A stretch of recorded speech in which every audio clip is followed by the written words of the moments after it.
What is going on, everybody? It's been a while since I made a video about my cars.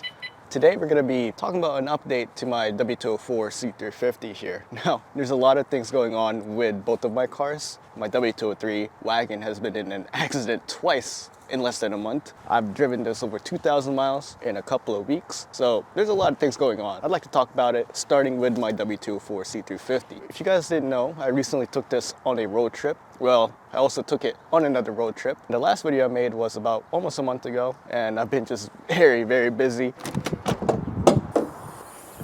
This is the M272 motor, 3.5 liter, hence for the C350 name. This car has over 120,000 miles now, and I think what's the most impressive about this is the fact that it's getting about 30 miles per gallon on the highway. And with a lot of road trips and whatnot, I definitely save a lot of money because this car has been relatively efficient despite being a 6-cylinder. You guys could probably argue that a lot of the newer V6s can get at least like 35 miles per gallon, even 40 in some cases, but you gotta keep in mind, this is a non-direct injection engine, so it's old school, very simple. Probably at least like 2 decades by now, this engine design. And the fact that it's getting 30 miles per gallon at over 120,000 miles, you can convert that in kilometers, is very impressive. I'm still very much enjoying this engine. It hasn't caused me too many problems. I did a lot of maintenance in this car, thermostat, cam plugs, magnets. Those are the essential things that usually break on this car. Once you take care of all those general maintenance, or I guess you could say common issues on this M272 motor, it's going to be very reliable because, I mean, the fact that I've been getting over 30 miles per gallon and a lot of you guys are surprised I'm getting 30 miles per gallon, you guys might want to check out your engine and see what's going on there. There's a lot of things that could go wrong. Let's move on. Getting into our first issue after the road trip, we have something that's surprisingly interesting that broke. If you look under the seat, let me just pull this all the way back. You can see the harness right there, held by a zip tie. You can see it just completely snapped. You can see the crack right there. That's a harness, I guess you could say a case for the harness. Organizes all the harness. Whenever you move forward or back the seat, it basically makes that weird crunching noise, and I don't like that, and that doesn't sound very nice at all. So what I did was zip tied it. It is what it is right now until I could find a better solution by replacing it. You're not gonna see this often. All right, so I almost forgot. On the way back from the road trip, I had a little bit of an issue with my taillight bulb. One of them went out. It was funny because it said right taillight was bad. It was actually the left side, so I replaced that pretty easy.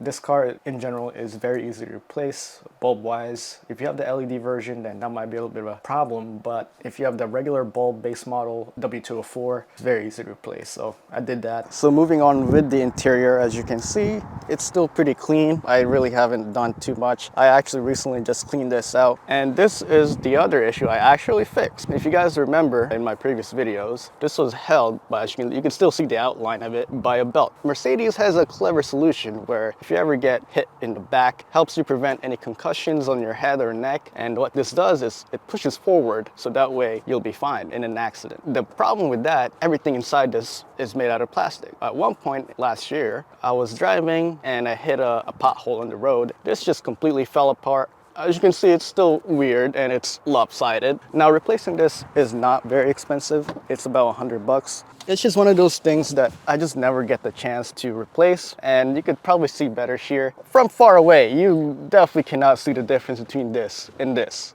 I mean, you can, but if you're a regular person and you don't care about anything cars, you're never gonna think about that actually is broken. So what I did was drill the hole and this and that, and I completely fixed it by that. It's a bit of a DIY job, but it works out. So in the back, you could see that this seat is tearing apart. This back seat right here, you can see it slowly. What's going to happen in the next couple of months or years if someone keeps sitting on this is that this is going to expand to the point where this is just going to be tearing apart. So the front seat is a lot worse because this is where you're going to see the most wear on a car ever. What happened is that this is made out of fake leather. This is called MB-Tex. And what MB-Tex is, it's basically vinyl. You'll see this commonly in a lot of C-classes or base model Mercedes. You can definitely upgrade this. There's an option where you could upgrade to an actual leather. For the most part, people really don't know that and they just go with this with different shades of color. Over time, this just gets fragile to the point where it just starts tearing apart. So overall, this car has treated me so well the past month. I know I haven't really uploaded any video. Honestly, I don't really upload that much to begin with, but I just wanted to update you guys. My life has been absolutely crazy this past month. I've traveled many different places with this car, and I really could not ask for more. This car is absolutely perfect, really good for my type of driving. There's a lot of things I still need to fix with this car that will be coming up soon.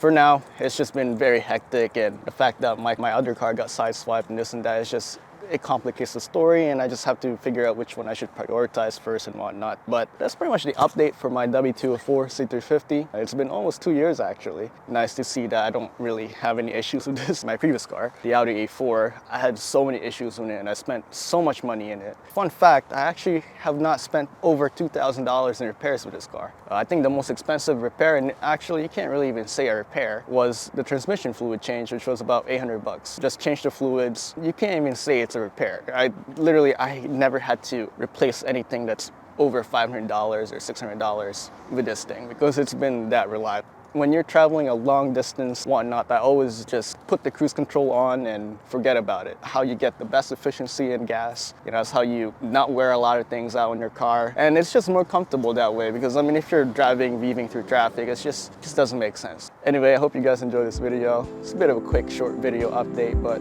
I'll see you guys later.